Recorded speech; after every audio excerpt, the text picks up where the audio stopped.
Check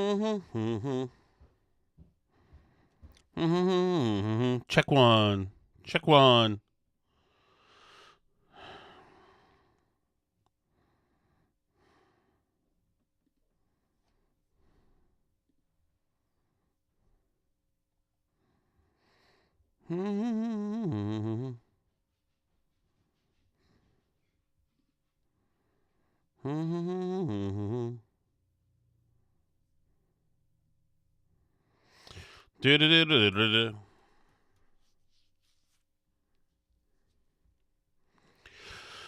All right, come on, T-Bird.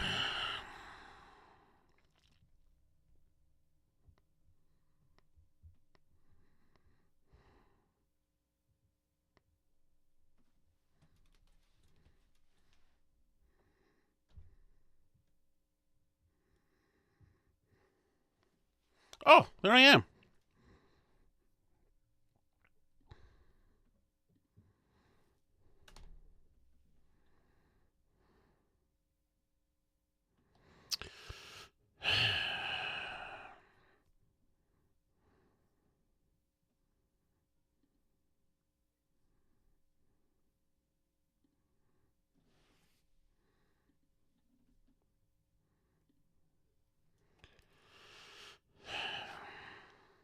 Check one. All right, here we go. Ready? Ready? 5, 4, 3, 2, 1.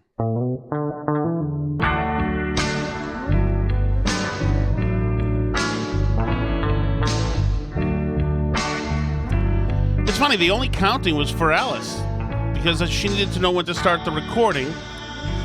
But I am up and running now.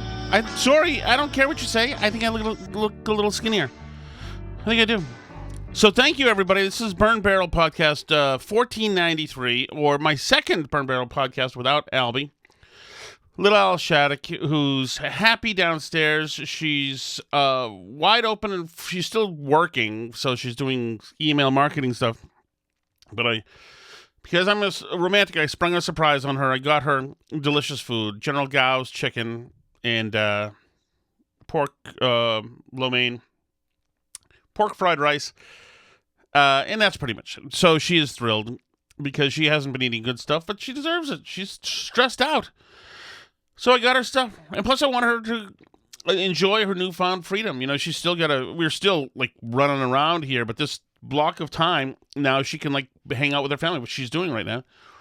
Downstairs. Some people weren't happy with me chatting with VB. I don't understand how you couldn't like VB. I love him.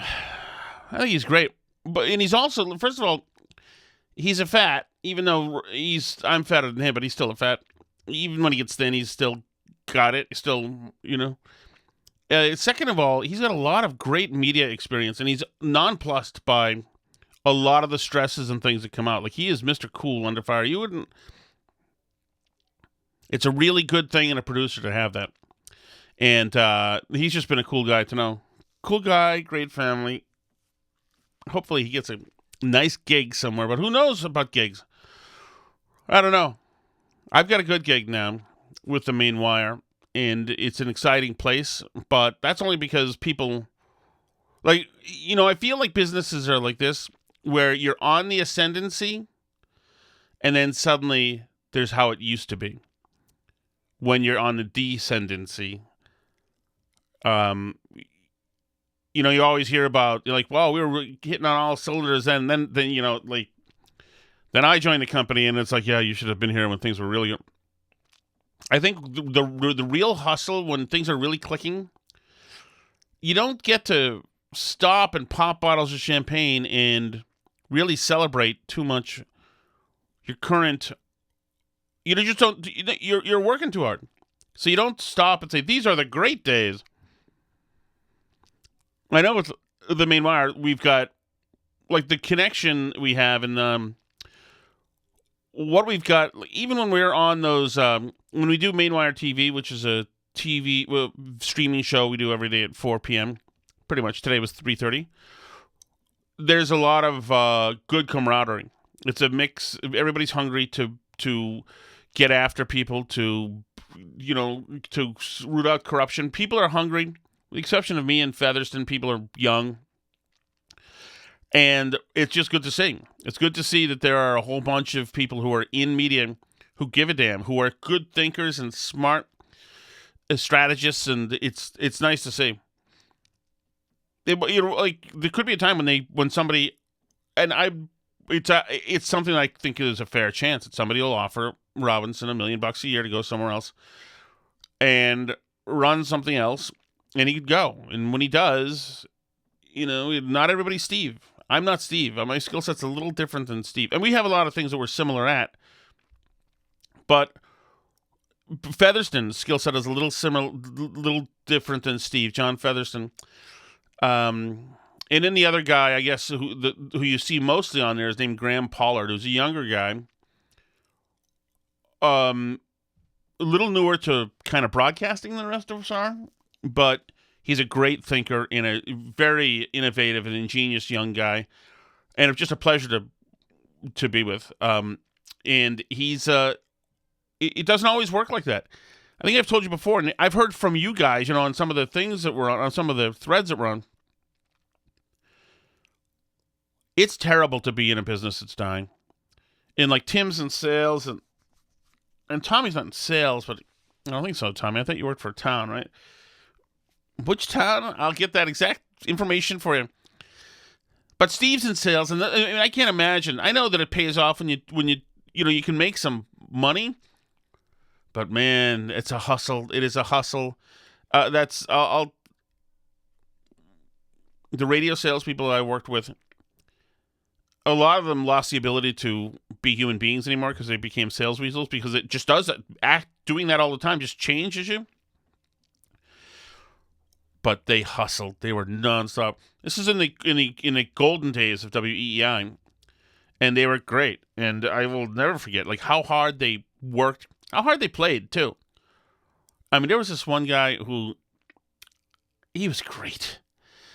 I'm not going to give away who he is, but he was married and he was a seller and a salesman, and he would hustle, come in every morning early, absolutely hungover, go out, drink with clients, very, very possibly, and the legend was, sleep with clients, women who were decision makers, and come in banged up the next day. He had a great attitude. One of these guys that wasn't like with the rest of the group, he was just his own dude, and just hustle. Great dude.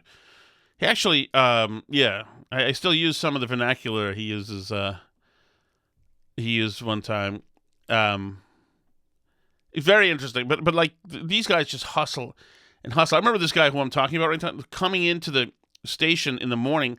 He was supposed to meet with clients and the general manager, and he came in with he had just his T-shirt on, and he didn't have his dress shirt on. He was holding it, and the general manager said, "Okay, well, I guess." Here he is without a shirt. She introduced him to the clients, and he was so cool as a cucumber. He wasn't like, oh my goodness. It was like just an air of confidence. But these guys hustle. Sales is just hustling. I almost got into it. I'm glad I didn't, because I don't have it. I have no killer instinct. I can't close a damn thing. There's a saying that they say in sales. It says, it's don't sell it back. I was a total sell it back guy. Even when I would try to sell some spots for Boston Herald Radio for people to buy that. And I did, sold a couple of things, but those are people who already wanted to buy. But I talked so much after they committed to buying that I almost apologetically undid the deal a couple times. So I was just clueless. And that's I was a sell it back guy. That's not my thing. I think everybody has a place where they stand up and it's okay, they're in their element. You know where I'm a leader? I'm a leader in jury duty. In that room, I am a leader among men, and I have always been. I will make decisions. I will stand up. But that's it. I've never actually served on a jury, but in jury duty, in the room. Okay, so I want to start here with the Eric Swalwell stuff. Now, this guy has now been carpet bombed. He is gone. He's out of the building in Congress. He is gone Obviously, his gubernatorial dreams. He is done in politics. He is finito. They have nuked this dude, and this is like the most thorough kill job I've ever seen anywhere. So he is absolutely finito. Now, he was... The hits just kept on coming in. And his buddy Ruben Gallego, who's his friend, oh, this is delicious. He is just squirming and squirming and squirming. It is so great to watch. But here's the latest woman who... this is not a he said, she said situation. It's seemingly... This is a... seems like a criminal situation. Uh-oh.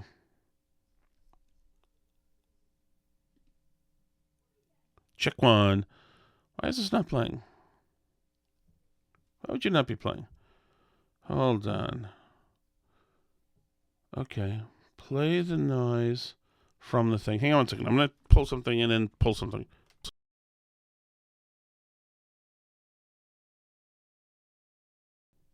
Okay. Stay right there. It's okay, Siri. Just had to... The Roadcaster's been plugged in. Okay. Okay, let's see if I can get this going. Let's see if I can get a little audio going here. Here we go. This is the latest victim. Oh. Bloom with me is... Yes, the technical problem was I didn't have the fader up, which makes me dickhead. Sorry. My law partner, Eric Fudali, and my client, Lana Drews. Lana will be reading a statement. Eric Fudali and I will also have statements. Lana will not be answering questions. Eric Fudali and I will be answering questions after the statements. Thank you all for coming. Lana? Hello, everyone. Get closer. Hello, everyone. My name is Lana Drews. In 2018, while I was living and working as a model in Beverly Hills, and I also owned a fashion software company, I had contact with Eric Swalwell on 3 separate occasions after meeting him socially. He offered me connections to further my software company, and I also had an interest in local politics. He invited me to 2 public events.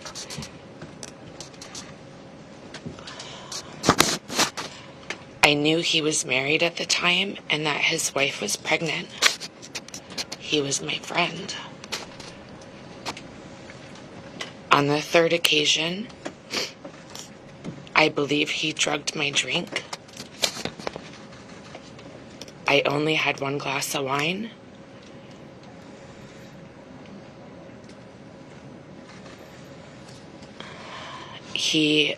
We were supposed to go to a political event, and he said he needed to get paperwork from his hotel room. Mm-hmm. When I arrived at his hotel room, I was already incapacitated, and I couldn't move my arms or my body. He raped me, and he choked me. And while he was choking me, I lost consciousness. And I thought I died. I did not consent to any sexual activity. Although I did not undergo a rape kit at the time, I disclosed the assault to the people closest to me. I also recorded these events in my handwritten calendar. The assault and its impact were later documented during my therapy sessions at a sexual assault center in Connecticut. It had a profound impact on my mental health. I self-medicated in an unhealthy way. I did not want to live anymore. I cried all the time for years. I would just say, if you haven't seen this yet, and Phil and Julie, I agree that, yeah, this piece of crap, this guy, obviously Swalwell is a piece of trash. I will say one thing, that if you watch her, this rings true. This rings like this lady does not want to be telling this story. She does not want to be there. If you see, there's pictures of her from 2018. She's a beautiful young woman in 2018. She's still lovely now, but you're not seeing the spark of life from those 2018 pictures anymore. Time, I was in a dating relationship with a boyfriend I was fully committed to. I've never cheated in my life, and I would never have engaged in a consensual sexual encounter with Eric Swalwell. That reality further underscores the non-consensual nature of what occurred. It was a politically unusual and intense time in Beverly Hills, and I was considering a run for city council, which placed me in proximity to political figures and events and added to the pressure to remain composed and silent. Eric was aware I owned a software company, and he spoke repeatedly about his ability to make introductions in Silicon Valley, referencing his political representation and influence there. So she goes on to say that she was afraid of him going after her because he was a lawyer and his family apparently had lawyers in it. That is a no bueno. That is a bad look. It is. Obviously he's a dirtbag. He's just one of those guys. And like I've said, I've talked about that. And you guys all know. There are times when you're in your youth, and you all are drinking, and people get white hot drunk, or maybe it was just my circles of people and people hook up and things happen, and nobody remembers anything. If you're drugging somebody, that's a whole territory that I know nothing about, and that is just total rape. That's not what we're talking about here. If you're making somebody incapacitated, then this dude should be in effing jail or electric chaired. It's like, really? And by the way, how do you guys know? Does anybody there who's listening now? Have you ever heard like stories of this? Is that a thing? I've certainly hung out with some scumbags who tried to, throw drinks down the throat of the woman you're with, they're trying to hook up with. But to drug her? I would never be part of anything like that. It's freaking, like, what? Why would they be? And also, like, I don't mean to be graphic here or trivial, but what fun is that to have somebody incapacitated that you're with? You're like into that? It seems like you'd be having a little chat with God at that moment, while the person's unconscious. Like, whatever. He's a dirtbag. I hope the worst happens to him, and I do. That said, I don't know that the worst will happen to him, but he's absolutely a jerk. And here's some Swalwell, by the way, talking about how important it is to listen to women. Do not trust women. You don't trust women. Do you all ever talk to women? They deserve better. Trust women, my friends. Trust women. They will get it right. Piece of crap. Of course, he's a big feminist. Yeah, look out, man. Look out for the ones who are supposed big feminists. Just look out for progressives altogether. It ain't what it's supposed to be. And then Ruben Gallego gets out there, who's a senator of Arizona. That's his bro. Ruben Gallego gets out there and does not have a good time trying to explain it. No, he knew nothing about any of this stuff. No. This is all just Swalwell. This was beautiful. I don't know what's going on with his family, but it's definitely a horrible situation for family. They're using that as a cover to attack me right now because they can't do it. They couldn't take back 2024 because they ran a horrible race. But now this is what they want to do. They just want to hurt me as much as they can. Presidents, everything else like that, I don't care. We're going to wait, and that's not even a thing right now. The most important thing is I want to protect my family. I want to protect my family's reputation, and this is why we're talking about right now. Senator, you've gone on trips, on vacations, officially, unofficially. You've gone out, presumably, with the congressman. You've never even witnessed him I don't know, engaging in an affair? No. Never. What about? No. How do you explain some of the photos that were online? I know you addressed one, but there is another one that shows both of you without shirts. I mean, how do you address some of those compromising photos? We were on a beach. Yeah, I mean, I think you were in the desert and on some camels. It was a beach and a camel, but it's a beach. Yeah. Right. Right. You tell yourself that, Ruben Gallego. I think that's beautiful. Anything that can happen to him is very good. Megan Kelly, she went after the original victim here. I don't think she went after this recent one, but listen to this. So she goes on to then describe a 2019 encounter with him after a night of heavy drinking, which is the theme of this woman's story. She's apparently a very heavy drinker, or at least was during all the time she was with him. And that is another thing for which she needs to take responsibility. She needs to take responsibility. Don't put yourself in this position. And my friends, she did it twice. She went back to a night of heavy drinking with him after this interlude in which she claimed she blacked out, they had sex, and by definition it was non-consensual because she remembers none of it. Okay. I don't know why that's on the guy, by the way, to know if she's going to remember any of it or some of it. It seems like BS to me. But I think Megan Kelly is right there.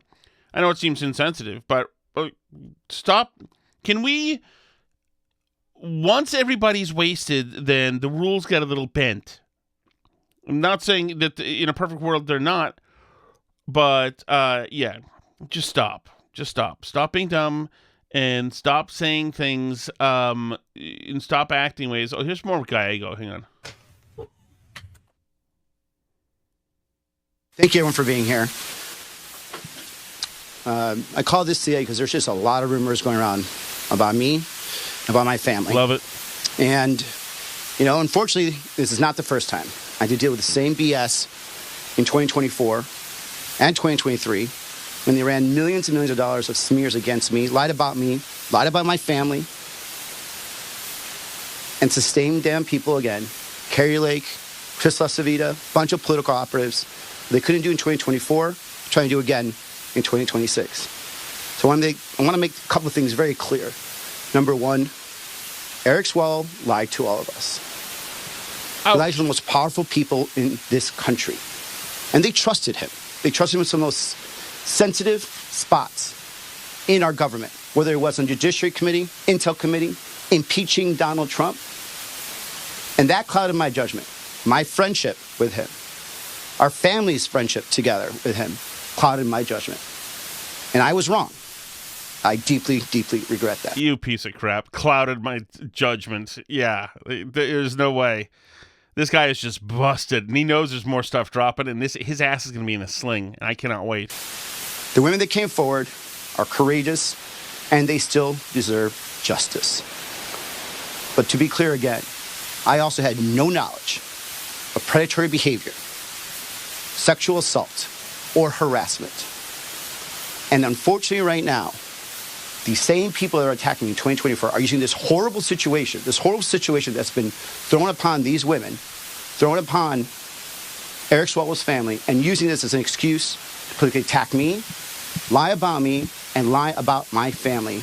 Oh, man, poor guy. Waving the family flag, too. You're attacking me. You're attacking me. I will say, though, it couldn't happen. The fact that this guy is best buddies with all the Hollywood lefties. Jimmy Kimmel. Being now personally investigated by the Justice Department, as are a number of Democrats that Trump doesn't like. Suddenly, they're looking into mortgage fraud. What's the story with that? It's, of course, nonsense. Just like going after Adam Schiff for mortgage fraud is nonsense. Going after Tish James is nonsense. Going after Miss Cook, the Fed governor, is nonsense. And, you know, shocking, I'll break it to you now, Jimmy. He's probably going to go after someone next week, and it will also be nonsense. Yes, we can take it from him. It's all nonsense. All nonsense. This guy's above board. You know, going into allegedly raping somebody is the only unethical thing he'll do. He would never do mortgage fraud. But if he thinks for 1 second that me, Schiff, Cook, Tish James are going to hide under the bed or shrink or just go quiet, we're not. We're not. And what the American people are saying right now is they want Donald Trump out of our homes, out of our streets, out of our lives, and out of this studio. Period. What a lame applause line. And the freaking goats just go along with it. I think he wants out of the studio, too. Yes, he does. What are we going to do? How do you stop this? Well, I'll tell you what I'm going to do. I love California. It's the greatest country in the world.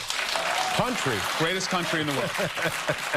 But that's why it pisses me off to see Californians running through the fields where they work from ICE agents or troops in our streets. It's horrifying. It's horrifying. It's absolutely Or cancer Jimmy, you bitch. Oh. research horrifying. being canceled. It's awful to look at. And our state, this great state, needs a fighter and a protector, someone who will bring prices down, lift wages up. And we can say that we're the 4th largest economy in the world, and we are, and I love to brag about that. But what does that mean if you can't afford to live here? So I've been in these fights as a city council member up in Dublin, my hometown, as a prosecutor in Oakland, and taking on the most corrupt president ever in the U.S. Congress. But I'm ready to bring this fight By the way, Dublin is not his hometown. He's not from California, I don't think. home. So I came here tonight, Jimmy, to tell you and your audience that I'm running to be the next governor of California. But alas, for it was not to be. For it was not to be. And it wasn't to be, and that is just done. Done. Here's more on CBS, by the way, more accusers. The fact that he has now dropped out of the governor's race and resigned from Congress, is that justice in your view? No, it's just the beginning. It's just the very beginning. And I know personally that we're not walking away from this fight. For me, justice won't be until he can't ever harm a woman ever again, and he has faced the consequences for the women that he has harmed. I think in regards to the governor's race, he never should have ran for governor to begin with, knowing the kind of history and receipts that are out there.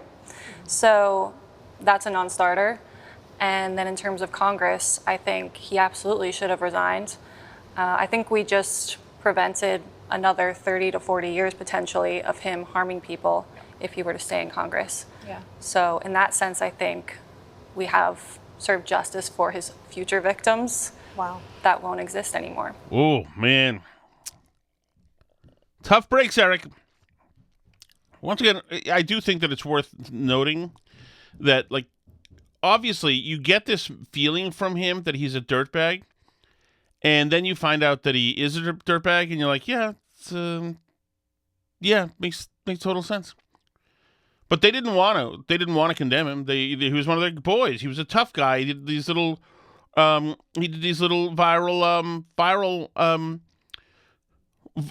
to be viral Instagram videos and TikTok things. But he was just simply a dirtbag. But they couldn't deal with it. They were like, no, he's the future. We need guys like this. He could win in California. Good. We need guys like this. And they hate, it doesn't matter. They will take, with like Graham Plattner, they'll take somebody with a Nazi tattoo. Somebody who says that blacks don't tip. Somebody who says that rape victims need to not get so wasted. Okay. It's the same thing with John Favreau, the Pod Bros, the Pod Save America Bros, who had Hassan Piker on, who's the anti-Jewish Twitch dude, just filthy piece of crap. And Favreau says, when you say Hamas is 1,000 times better, you don't mean that, right? Well, guess what? So my question is, when you say Hamas is 1,000 times better, do you actually mean that? Or is that a rhetorical move or like a solidarity signal? Like what? I mean, it's all of the above. I do mean it. I think it's a rhetorical move because it frustrates a lot of people. I've also said I'm a harm reduction voter. I'm a lesser evil voter, and therefore I would vote for Hamas over Israel every single time. There you go. Yeah, it's your guy. So there you go.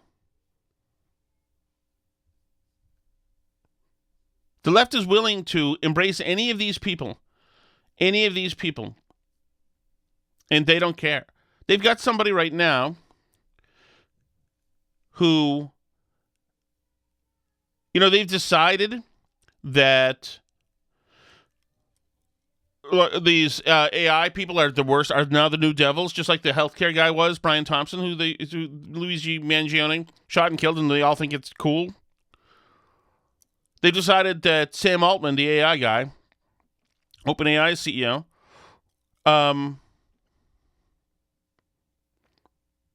that it's okay if he dies. So people have shot at him. Sunday mornings, it's the second time he's been attacked. Somebody shot at his house. Here's some of the tweets about it. I hope that Molotov is okay. Here's another one. Where can we support their bail fund? Kitty Streamy says, please nobody throw another Molotov cocktail at Sam Altman's house, which is pictured here. That would be an easy to find now since you know which neighborhood it's in. Holy Hipbone says, I love how collectively fed up the working class is. Like, F you. You're obviously college grad, spoiled little bitch. I'm sorry. Prozac, actually, that man and me were having dinner. He was, okay, here we go. Do it again. I missed. New love language just dropped. Sir, your home is an active landslide. The people are tired. Hashtag revolution. The people are tired. Can you imagine that? F you. Pain in the ass. Let's see. Doing God's work. Damn it. It didn't work. These ghouls are everywhere. But that's what they are. And this is the left. The left is this. So when Hassan Piker says, yeah, he likes Hamas more than the Jews, yeah. That's them. That's the real them saying this. You've created this. You did it because you wanted to win elections, so you did what you could to divide and scare people. Over cops, over ICE, over Israel, you did whatever you could. And so now you've created some crazies out there, and they're all for it. This is your hard work paying off. In other news, in lifestyle news, I want to just switch it up here. So, Kate Hudson was on Call Her Daddy. That's the Barstool. I think it's still Barstool. Maybe it's not. No, maybe it's not Barstool anymore. It's the show where the girls talk dirty. She's on Call Her Daddy. And I think this is interesting because she shows just how damaging girls are to other girls. I always say it's about women, especially as women get older. There's sort of this concept around women that they should become less sexual as they get older. But the reality is that women, as we get older, our libidos get more intensified to a certain age than men's. So it's sort of like this made-up thing, right? That women, as we get older, are supposed to be like died out. Like we're not even having sex. We're not sexual. Yeah, when it's literally the opposite. Yeah. So somewhere down the line, men didn't really want women to be very sexy as they got older. Right. I think. So they kind of made it so like, oh no, like if you're no longer, mating for us, right, then you should just go over here. So true. When in reality, it's like women into their 40s, sometimes 50s are like very much sexual. Yeah. I was. So maybe that's true. But she's suggesting that men are attracted to younger women because their libido goes down. Men are attracted to beautiful women because they're beautiful women. Pretty much, I don't know. I'm 53 and I still think women are hot. So I know guys older than me who I communicate with every day who absolutely agree. And I think that this is just a canard, this thing that's like, oh, the men sexually peak at 24 and women it's like 37 or I think it was a way to like kind of just diss the boys. I don't think there's anything really to that. I will say that I used to know this woman who was in her late 50s, who was lovely woman. She was quite beautiful. And we talked about this one time, and I said, like, do women still, do you still, think about, hookups and all that stuff? And she said, no, mostly I transferred over to food. And I do understand that, too. It's just easier that way. But I don't believe that women's libidos increase as they get older. Maybe they do. I don't know. I just think that these broad brush strokes about these things are just something that people do. There's never anything really to it. Also, just women like want to always aging women. Like some women are upset when that they age, and well, you can tell because of all the work that's being done, and some women are totally secure about it. But I think we're in a society here where you're told don't be secure about it, just stop aging. So get awful plastic surgery, which they do, and it looks awful, but it looks like they're at least got the surgery, so you have to pretend it looks good. I don't know. Diana Rossini, the woman who allegedly slept with Vrabel, has quit The Atlantic. She said, "Please accept this my resignation letter, The Atlantic. You and I have publicly addressed the recent attacks against me, and I have nothing to add publicly." Covered with the NFL, she claims that she did not do anything with him. I think she did. Obviously, you don't hold on to somebody else if you've got a husband. If you're a woman and you've got a husband and you don't put your arms around somebody or touch them like that at all. And it means you're either banging or are at a place where you have decided to make that transaction. So it goes for guys too. I mean, but guys are a little bit easier. I do think that the impact of an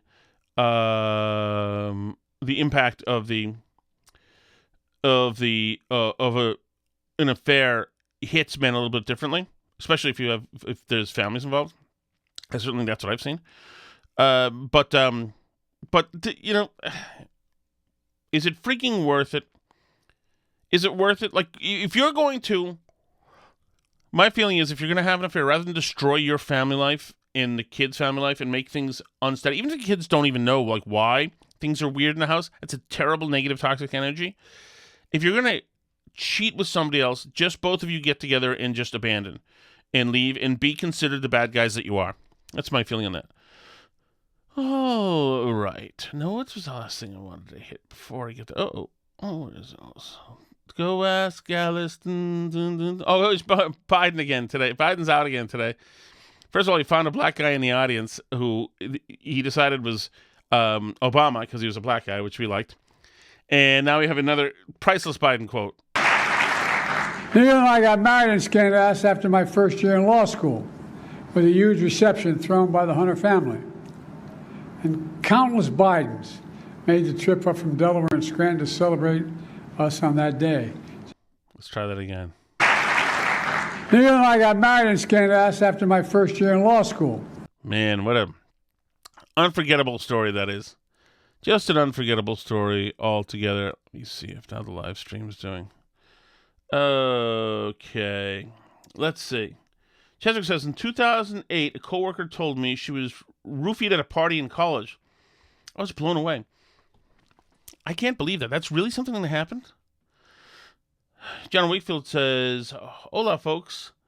Gosh, the audience are missing a lot of applause opportunities. John Wakefield says, vocal burn, serious. To be fair, I don't think it was a... Oh, yeah.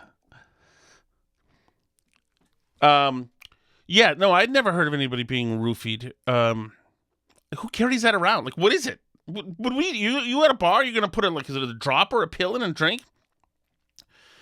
That's not, like, hunting for chicks. If you're bringing, weapons of mass destruction with you. Might as well bring a pistol. It's like, I mean, come on. That's freaking terrible. If you roofie somebody and they die, I'm sorry, and then you rape them, then you should be executed. No, you should be executed by a team of pit bulls. Hungry pit bulls. Yeah. Roofied at a party in college. Who knew? Then again, do we believe that? Julian Phil say, everyone in D.C. knew of his escapades, including traditional media, and of course they were mum for years. Yeah, they sure were. And they were happy to not say anything because, first of all, it's probably good to have a guy with liability so that in case the bleep hits a fan somewhere else, you can just you can pull that ripcord and blow him up and say, oh, look at Swalwell over there. He's just the biggest dirtbag around. But that is tough. He's also an a-hole. The Democratic Party are scumbags. It's a dirtbag party. But the Republicans have the same thing in a sense. But, these people with social media, these people have a lot more pull than, or a lot, I won't say they have actual pull, but with social media, there's a lot of people on the Hill who have staffers who will feel pressured by the effects of social media bearing down on them.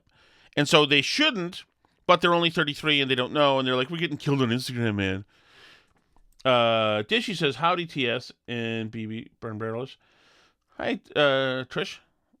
John Weefel says, there's dirt on everybody from when they want one of them out. John, that's sure as hell true. You know that. For the most part. I don't think there's any dirt on me. Somebody had said, Tom, you'd cheat on the first, attractive woman who wanted to.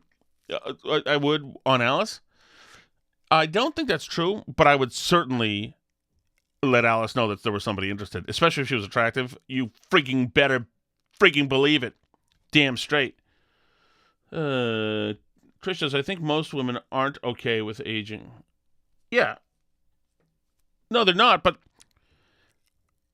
I do think that it's going way out of control. I know women who are in their 20s who have had Botox. What are you doing? Just look like a woman. It's fine.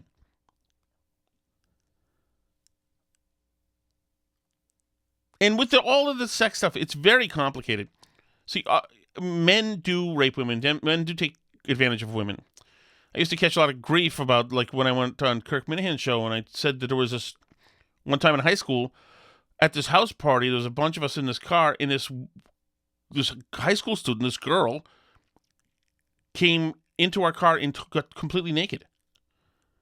And, one guy was kissing her, one guy was feeling her, and I assumed she was wasted, but I said, I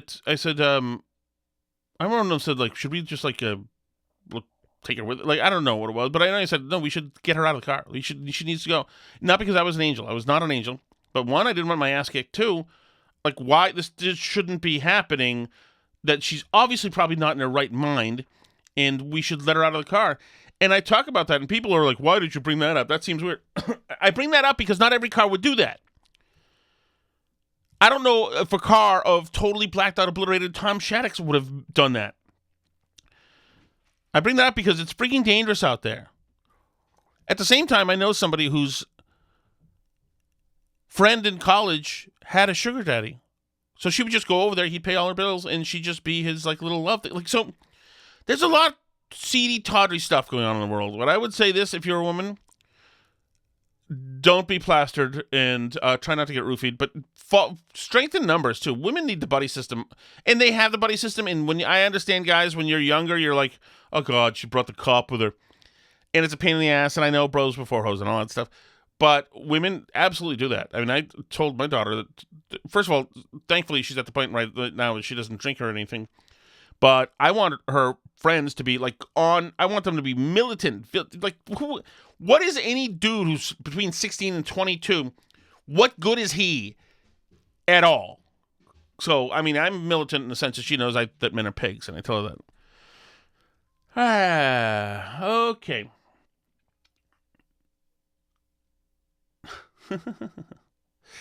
All right, let's go to the chat, shall we?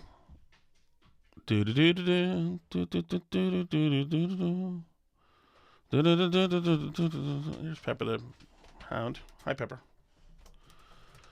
2 calls, both from Billy. Nice to hear from Billy. Hey, Billy from Manchester. Hey, Billy. Yeah, I hope Alice gets well soon, but I got to tell you. She's well. You cannot have this moron, Victor Bravo, on anymore. Dare you? He is a complete friggin' dope. I hate him. Why? I hate his cliches. I hate his voice. I hate his grossness and his fatness, too. For you, Tom, to call him a great producer, I mean, he's a horrible. He doesn't even know what he's talking about. They're not paying $2 million a day to get boats in. That was a 2-week story 2 weeks ago, or a story 2 weeks ago. This guy doesn't know his facts. He's a moron. He's a dummy. That is not true. I'm officially done if you have him on again. I might be officially done anyways, but Jesus, Billy. I can't do this anymore. You cannot do this show on your own. You're dumb too, and you're. That is incorrect. I started the show on my own. It was just fine. Alice came in and helped out. She was my crutch for a while. She was my C3PO. She was my. She's into facts and figures, and she's pretty, and she sits in this room and looks pretty in front of me for an hour, and that's great for me. Probably creepy for her. Untalented. I'm just fired up that you. VB is your first guest when your wife leaves. 1 minute. It's been a while. I haven't talked to him. I miss talking to him. Hey, Billy from Manchester. Hey, Billy. You know, I know Virgin Boy was upset at Trump's picture of himself as Jesus's doctor and all that stuff, but I am officially not upset. I don't think that Trump really knew what he was doing, but maybe if he did, I still don't care, because you see Trump and he's like, okay, do I tweet this out and create a huge buzz about me, or do I not and I don't have the buzz about me? And he's like, buzz. you know, and it was blasphemous that he called it. But, you know, I like to go back. Was he offended when the media called Obama the Messiah, and then he was going to, you know, stop the seas from overflowing or rising? Was he offended? Again, he's a never Trumper. He hates Trump. He likes McCain. He was offended, you know, 10 years ago when Trump made the comment about getting caught. And that's what he is. He's a fraud. He should never be allowed on any type of radio again. He's a horrible person. He's not. And he stinks. And you're dumb. See ya. 50 seconds. He is not. That is all untrue. He is, in fact, he's not a horrible person. He's a really good person. And I find him very funny. I always have, and always will. I understand some of you don't. I'm surprised there's so much consternation about him, because when he was Howie's producer, VB and Howie, there was no better thing on. All right, Alice, I should get a recording of Alice doing this. Thank you so much, by the way, for hanging out. I'll try to get Albie on maybe Sundays. I mean, she's free to come back anytime, but she's, you know, she needed it.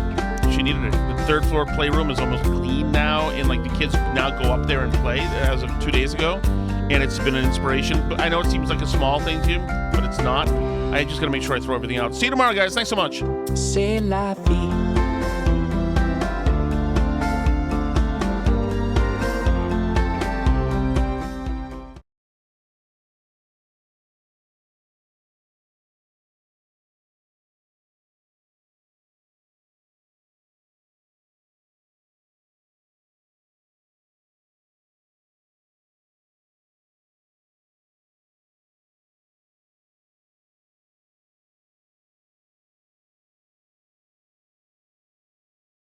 Five, 4, 3, 2, 1.